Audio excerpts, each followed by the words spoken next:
Hello student, this is the video related to our chapter 20 class 11. Chapter name है capital and revenue receives. Subject है हमारा accountancy. ठीक है. अभी तक हमने जो टॉपिक्स पढ़े थे उसमें हमने पढ़ा था कैपिटल एक्सपेंडिचर, रेवेन्यू एक्सपेंडिचर. ठीक है. तो अब हम यहाँ उसके मीनिंग्स, फीचर्स, कैरेक्टरिस्टिक्स और बहुत सारी चीज़ें about the capital and revenues कि हमारे कैपिटल क्या होती है, रेवेन्यू क्या होती है, कैपिटल का मीन्स क्या होता है, रेवेन्यू का मीन्स क्या होता है, कैपिटल कैसे जनरेट होती है, रेवेन्यू कैसे जनरेट होती है, ये सारी चीज़ों के बारे में हमने लास्ट वीडियोस में पढ़ा था. अब हम यहाँ पर पढ़ेंगे capital incomes and revenue incomes. ठीक है. जो हमारा क्लासिफिकेशन ऑफ कैपिटल का और रेवेन्यूज का सेकेंड पॉइंट है. ठीक है. तो हमारा यहाँ पर वो सेकेंड पॉइंट, इससे पहले हमारा जो था कैपिटल एक्सपेंडिचर और रेवेन्यू एक्सपेंडिचर्स मीनिंग वगैरह, वो हमारा फर्स्ट पॉइंट था और ये हमारा सेकंड पॉइंट है और ये हमारा थर्ड पॉइंट है. इसके बाद में ये हमारा फोर्थ पॉइंट है. ये हमारे चार पार्ट बताए थे. उसमें हम क्लासिफिकेशंस किया था तो उसमें हमारे हमने फोर्थ पार्ट बताए थे कि जो हमारे इसमें कैपिटल एक्सपेंडिचर और रेवेन्यू एक्सपेंडिचर्स को क्लासीफाइड करने के लिए हम चार चीज़ों में क्लासीफाइड कर सकते हैं. ठीक है. तो अब capital incomes and revenue incomes exactly क्या है. Capital income meaning, capital income का मीन्स क्या है. The term capital means income which does not pertain to the business operations. कहने का मीन्स क्या है कि कैपिटल इनकम हमारी वो इनकम है जो हमारे बिजनेस से रिलेटेड नहीं होती है, या ये कह सकते हैं कि जो हमारे बिजनेस से जनरेटेड नहीं होती है, या ये भी कह सकते हैं कि जो हमारी कैपिटल इनकम है वो बिजनेस का पार्ट नहीं है. आगे कह रहा है in other words profit on sales of fix assets is called capital income. अब ये जो हमारी कैपिटल इनकम जनरेट हो रही है वो कैपिटल इनकम हमारी किस सोर्सेज से और कैसे कैसे जनरेट हो रही है वो बताया गया. जैसे हमारा अब कैपिटल इनकम कैसे बनकर आएगी कि जो हमारा बिजनेस है, कोई भी हमारी बिजनेस में को रन करने के लिए हमने एक एसेट्स लिए है और उस एसेट्स को सेल आउट कर रहे हैं तो वो हमारा कैपिटल इनकम, अगर उस पर हमें प्रॉफिट होता है तो हमारे वो कैपिटल इनकम कॉल किया जाता है. जैसे इसका एक एग्जांपल ले लें. मान लो हमारे पास में 1 लाख रुपए की कोई एसेट्स है. ठीक है. अब उस पर हमने डैप लगाया ड्यूरिंग द ईयर, कोई भी 2 ईयर 3 ईयर्स, तो हमारा जो डेप्रिसिएशन चार्ज हुआ उस डेप्रिसिएशन अब तक यूज़ करने पर 75,000 आ गया. उसकी वैल्यू बची हमारी कितनी, 25,000. ठीक है. ये उसकी वैल्यू बची. लेकिन हमने इसको क्या किया है, मार्केट के अंदर जब हमारी जो मार्केट वैल्यू बची है वो इतनी बची है आफ्टर द डेप्रिसिएशन, लेकिन हमने क्या किया, इसको जब हमने मार्केट में सेल आउट किया तो हमने इसको कितने में सेल आउट किया, 30,000 में सेल आउट किया. तो ये जो 30,000 में हमने सेल आउट किया, इसकी कॉस्ट हमारे पास में रिमेन रह गई थी. बुक वैल्यू जो हमारी थी या कह सकते हैं कि हमारी जो वैल्यू थी मार्केट वैल्यू वो हमारी 25,000 की थी, लेकिन हमने उसको सेल आउट किया है 30,000 में. It means more than the 5,000 of the book values. जो हमारी बुक वैल्यू है उससे 5,000 ज़्यादा में हमने उसको सेल आउट किया है. तो यहाँ पर कहने का मीन्स क्या है कि जो हमारी कैपिटल इनकम है, अब ये जो प्रॉफिट हुआ हमारा 5,000 रुपये का, ये जो 5,000 का प्रॉफिट हुआ यही हमारी कैपिटल को करेगा, इंक्रीज करेगा. क्यों? क्योंकि अगर हमारे पास में ऑलरेडी कैपिटल जो अवेलेबल है वो 1 लाख रुपए की कैपिटल अवेलेबल है, तो जो हमारी फिक्स एसेट्स होती हैं उनको हम अगर सेल आउट करते हैं, गुड्स वगैरह सेल आउट करते हैं, रेवेन्यू से हमारी जो इनकम जनरेट होती है वो तो हमारे प्रॉफिट में का पार्ट बन जाती है, लेकिन जो हमारी फिक्स एसेट्स वगैरह सेल आउट होती है वो हमारे बिजनेस से रिलेटेड नहीं होती है, क्योंकि ये रेगुलर नेचर की नहीं होती है. कभी भी हमारे एसेट्स वगैरह जो हमने सेल आउट की तो वो हमारे रेगुलरली हमारा वो बिजनेस नहीं है, हम उसको सेल्स परचेजिंग में नहीं इन्वॉल्व हो रहे हैं, इसलिए वो हमारी रेवेन्यू नेचर की नहीं होगी. वो हमारी किस नेचर की होगी, कैपिटल की. अब इस पर प्रॉफिट जो निकल कर आएगा वो हमारा क्या करेगा, कैपिटल को इंक्रीज करेगा. तो हमारी कैपिटल जो बन के आएगी वो कितनी आएगी, 1,05,000. तो इस तरह से ये जो कहलाता है हमारा वो कैपिटल इनकम कॉल की जाती है. ठीक है. आगे करते हैं about the revenue incomes meaning. अब रेवेन्यू इनकम्स क्या होती है. Revenue incomes means an income which rises out of and in the course of the regular business transactions of a business. मतलब जो हमारी रेवेन्यू इनकम होती है, हमारी रेवेन्यू इनकम वो इनकम होती है जिसको जो हमारी रेगुलर बेसिस पर इनकम जनरेट करता है, या किसी भी बिजनेस को रन करने में जो हमारी सेल्स प्रोसीड्स होती है ड्यूरिंग द ईयर, वो हमारी रेवेन्यू इनकम या रेवेन्यू अमाउंट कॉल किया जाता है। कहने का मीन्स क्या है कि जो भी हमने बिजनेस वगैरह अगर रन कर रहे हैं और उस बिजनेस को रन करने में जो भी हमारी इनकम जनरेट होगी वो हमारी रेवेन्यू इनकम कॉल की जाएगी।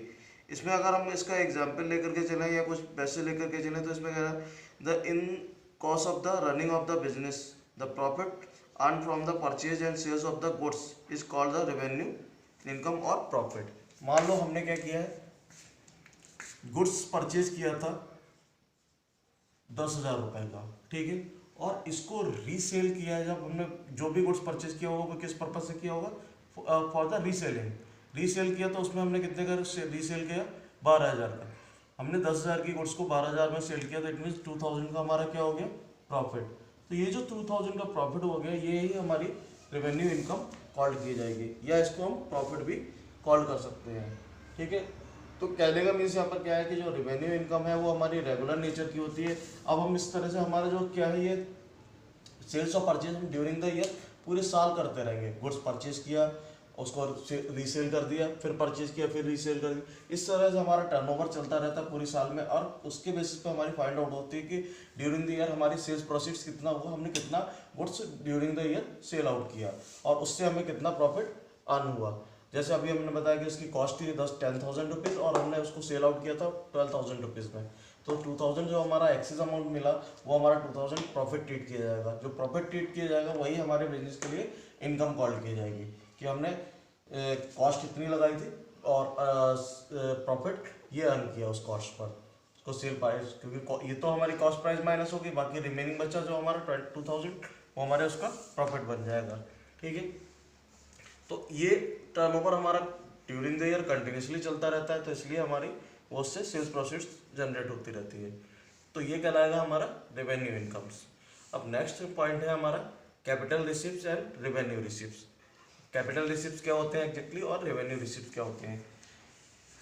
Capital receipts are receipts which are of non recurring natures, that is receipts which are not regular. Capital receipt जो होते हैं हमारे वो नॉन रिकरिंग नेचर्स के होते हैं और वो रिसिप्ट हमारे रेगुलर नेचर के नहीं होते हैं, या ये कह सकते हैं कि जो कैपिटल रिसिप्ट बनकर आएंगे वो हमारे रेगुलर नहीं होंगे, क्योंकि कैपिटल इंक्रीजेस हमारी रेगुलर वे में नहीं हो रही। अब इसके कुछ एग्जांपल्स हैं। Capital receipt from the proprietors. अब बिजनेसमैन जरूरी थोड़ी कि हर समय बिजनेस में पैसा लगाता रहेगा। बिजनेसमैन जो है पैसा उसने मान लो जब बिजनेस सेटअप किया था तो बिजनेस सेटअप के टाइम पर उसने क्या किया, 5 लाख रुपए से बिजनेस को स्टार्ट किया, ठीक है। तो ये उसने बिजनेस में स्टार्टिंग में पैसा लगा दिया, ठीक है। अब जरूरी थोड़ी अगर उसको रिक्वायरमेंट होगी तो वो फर्दर कैपिटल इंट्रोड्यूस करेगा और पैसा लगाएगा। मान लो अगर उसको रिक्वायरमेंट हुई कि वो अपने बिजनेस को एक्सपेंशन और ग्रोथ में लेके जाना चाहता है तो उस कंडीशन में वो बिजनेस में पैसा लगाएगा, अदरवाइज वो पैसा नहीं लगाएगा बिजनेस के अंदर। तो कहने का मीन्स क्या है कि जो हमारी कैपिटल रिसिप्ट वो है, कैपिटल रिसिप्ट है वो हमारी इस तरह से बनकर आएगी और ये हमारी रेगुलर नेचर्स की नहीं होती। अब बार बार बिजनेसमैन अपने बिजनेस में पैसा नहीं लगाता रहेगा, उसी पैसे को टर्नओवर करेगा और उससे वो इनकम जनरेट करता रहेगा और री इन्वेस्टमेंट करता रहेगा उसमें बिजनेस में ही। प्रॉफिट अर्न किया, वो प्रॉफिट उठा करके उसने लगा दिया, तो ये कहलाता है हमारा रेवेन्यू कैपिटल रिसिप्ट्स, ठीक है। आगे कह रहा है amount receive by the way of loan. अगर हमने कहीं से किसी से लोन लिया और वो हमने लोन उठा करके बिजनेस में लगाया तो वो भी हमारा कैपिटल रिसिप्ट्स की कैटेगरी में आ जाएगा, ठीक है। Sales proceed of the investment. हमने कहीं पर पैसा इन्वेस्टमेंट किया था और उसको इन्वेस्टमेंट को सेल आउट किया और उससे हमारा पैसा वापस आ गया, तो वो हमारी कैपिटल रिसिप्ट्स कॉल की जाएगी, ना कि रेवेन्यू रिसिप्ट्स कॉल की जाएगी। क्यों? क्योंकि वो हमारा वन रेगुलर नेचर का नहीं है, हम उसको कंटिन्यूसली नहीं है। इन्वेस्टमेंट आज हमने किया तो 10 साल बाद हमारा अमाउंट बढ़ेगा, तो जब हम उसको बेचेंगे तब हमें पैसा मिलेगा। तो हम हर टाइम में बार बार रेगुलर वे में उसको सेल आउट नहीं कर रहे हैं, तो इसलिए हमारा क्या है sales process of the investment. Investment जो होते हैं हमारे वो आज हमने किसी भी चीज़ में इन्वेस्टमेंट किया तो अगर हमने लॉन्ग टर्म में इन्वेस्टमेंट किया तो वो 2 साल 5 साल 10 साल के लिए इन्वेस्टमेंट किया होगा, ठीक है। तो हम जब उस इन्वेस्टमेंट को सेल आउट करेंगे तो दो साल बाद, 5 साल बाद या 10 साल बाद सेल आउट करेंगे, तो वो हमारा रेगुलर वे में नहीं आ रहा है, इसलिए वो हमारी रेगुलर इनकम कॉल नहीं की जाएगी। नेक्स्ट पॉइंट आता है हमारा इसमें sales process of the fix assets. कोई भी हमने अभी जैसा एग्जाम्पल दिया था ये वाला, एक हमारी बिल्डिंग है, उस बिल्डिंग को हमने 75,000 उसको यूज़ करने पर डेप्थ चार्ज हो गया, रिमेन कॉस्ट बची उसकी 25,000 की बिल्डिंग को हमने क्या किया था 30,000 में सेल आउट कर दिया था। तो जब 30,000 में सेल आउट किया था उससे हमें 5,000 का प्रॉफिट हुआ था, तो ये 5,000 का प्रॉफिट हमारा कैपिटल रिसिप्ट्स कॉल किया जाएगा। ठीक है, अब आता है हमारा रेवेन्यू रिसिप्ट्स। मीनिंग आगे कह रहा है revenue receipts are the receipts which are of recurring natures that is receipt in regularly. कहने का मीन्स रेवेन्यू रिसिप्ट्स होते हैं वो हमारे रेगुलर नेचर के होते हैं, वो कंटिन्यूसली इनकम्स जनरेट करते रहते हैं। जैसे हमने सेल्स गुड्स, कोई भी गुड्स हमने मैन्युफैक्चर किया और उसको गुड्स को सेल आउट कर रहे हैं, तो वो हमारी रेवेन्यू रिसिप्ट बन जाएगी। ठीक है, या हमने sales process from the packaging materials, कोई भी पैकेजिंग मटेरियल्स है उनको उठा करके हम सेल्स कर रहे हैं, मतलब हमने मैन्युफैक्चर गुड्स को परचेज किया जो पैकेजिंग में है, उसको उठा करके रीसेल कर दिया, या हमने गुड्स को मैन्युफैक्चर रॉ मटेरियल परचेज किया और रॉ मटेरियल परचेज करने के बाद में उस गुड्स को मैन्युफैक्चर किया और उसके बाद में हमने गुड्स मैन्युफैक्चर करने के बाद में उसको मार्केट में सेल आउट किया। तो इस तरह की किसी भी प्रोसेस से हमारे पास में जो इनकम जनरेट होगी वो हमारी रेवेन्यू इनकम कॉल की जाएगी। ठीक है, नेक्स्ट पॉइंट आता है हमारा कैपिटल लॉसेस और रेवेन्यू लॉसेस। अब कैपिटल लॉसेस और रेवेन्यू लॉसेस एग्जैक्टली क्या है उनके बारे में देख लेते हैं। तो जो कैपिटल लॉसेस है हमारा, अब capital losses are those losses which of course the selling and the fix assets. अगर हमने कोई फिक्स एसेट सेल आउट की और उससे हमें लॉस हुआ, जैसे अभी हमने इसी में एक एग्जांपल दिया था, सेम एग्जांपल को ले लें, अब इस एग्जांपल से थोड़ा सा चेंज कर लेते हैं। हमारी जो ये एसेट्स की वैल्यू थी वो 1 लाख रुपीज़ थी, उसमें से हमने इस पर 75,000 डेप्थ चार्ज कर दिया था, या ये कह सकते हैं कि यहाँ पर हमने 70,000 डेप्थ चार्ज किया था। ठीक है, अब उसकी जो कीमत बची वहाँ पर कितनी बचेगी, यहाँ पर 30,000 कीमत बचेगी। ठीक है, लेकिन उसको जब हमने मार्केट में सेल आउट किया वो कितने में सेल आउट किया 25,000 में। जब हम मार्केट में उसको 25,000 में सेल आउट करेंगे तो जो हमारा लॉस आएगा वो लॉस कितना निकल कर आएगा 5,000 का हमारा लॉस निकल कर आएगा। ये जो 5,000 का लॉस निकल कर आएगा ये हमारा कैपिटल लॉस होगा, क्योंकि हमने उस एसेट्स में 1 लाख रुपए लगाया था जब हमने बिजनेस रनिंग करने के लिए हमने उस एसेट्स को परचेज किया होगा, और उस पर ड्यूरिंग द ईयर्स पास्ट में कई सारे ईयर्स में हमने उस पर डेप्थ चार्ज कर दिया 70,000, लेकिन 70,000 डेप्थ चार्ज करने के बाद भी उसकी कॉस्ट रह गई थी, मार्केट वैल्यू जो थी वो 30,000 की थी। लेकिन हमने जब उसको सेल आउट किया तो सेल्स करने गए तो उस एसेट्स को, तो हमारी वो एसेट्स कितने में सेल हुई 25,000 में, जबकि उसकी मार्केट कीमत कितनी थी 30,000। अगर हमें उससे पूरा 30,000 मिल जाता तो हमें वैल्यू हमारी मैनेज हो जाती है, लेकिन हमने जब उसको सेल आउट किया तो हमें उसकी कीमत कितनी मिली केवल 25,000। जो 25,000 हमें इसकी वैल्यू मिली उससे हमें क्या हुआ 5,000 का लॉस हो गया। जो 5,000 का हमारा लॉस हुआ ये हमारा कैपिटल लॉस की कैटेगरी में चला गया। ठीक है, तो इस तरह से इसको कॉल करेंगे हम कैपिटल लॉस। ठीक है, नेक्स्ट पॉइंट है हमारा रेवेन्यू लॉसेस। अब रेवेन्यू लॉसेस क्या होते हैं हमारे, रेवेन्यू लॉसेस में यहाँ पर revenue losses are those losses which arises during the normal cost of the business. For example इसमें बैड डेब्ट्स, डेप्रिसिएशन। ठीक है, इस तरह के हमारा कोई भी बनता है। अब बैड डेट्स और डेप्रिसिएशन वगैरह किस तरह से होता है, जैसे अभी हमने बताया था कि कोई भी एसेट से हमने इस पर ये डेप्थ चार्ज किया तो वो डेप्थ हमारे लिए क्या हो जाएगा, बिजनेस के लिए हमारे उस बिजनेस से उतनी कीमत हमारा एक्सपेंसेस बन जाएगा या लॉस ट्रीट किया जाएगा हमारी उस पर्टिकुलर एसेट्स पर। ठीक है, या फिर हमारा दूसरा क्या है, मान लो हमने किसी को 2,000 का गुड्स सोल्ड किया। ठीक है, अब जो 2,000 रुपये का हमने उसको गुड्स सोल्ड किया उससे हमें 2,000 रुपये लेने थे, लेकिन उसने हमें कितने दिए, केवल 1,500 ही दिए। जो 500 नहीं दिए या उससे हम रिकवर नहीं कर पाए वो 500, वो हमारे लिए क्या बन जाएंगे, बैड डेट्स बन जाएंगे। या ये भी कह सकते हैं कि हमने उसको 2,000 का गुड्स सोल्ड किया था, कोई भी एक पर्सन है XYZ कोई भी, तो उसको हमने 2,000 रुपये का गुड्स सोल्ड किया था, उसने हमें 2,000 में से कोई भी अमाउंट रिटर्न नहीं किया। जो तो हमारे पास में अमाउंट रिटर्न होकर के नहीं आया तो वो हमारे लिए क्या बन गया, टोटल बैड डेट्स बन गए वो हमारे। तो बैड डेट्स का मीन्स यहाँ पर क्या है कि ये हमारे लिए क्या है, बिजनेस का लॉस है, ये हमारे बिजनेस को इफेक्टेड करेगा। तो इसे कॉल करेंगे हम रेवेन्यू लॉसेस।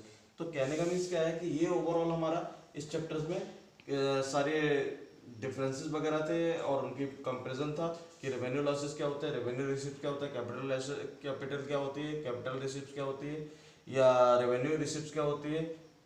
ये सारी चीज़ें इस तरह से हमारी क्लियर हो जाएंगी।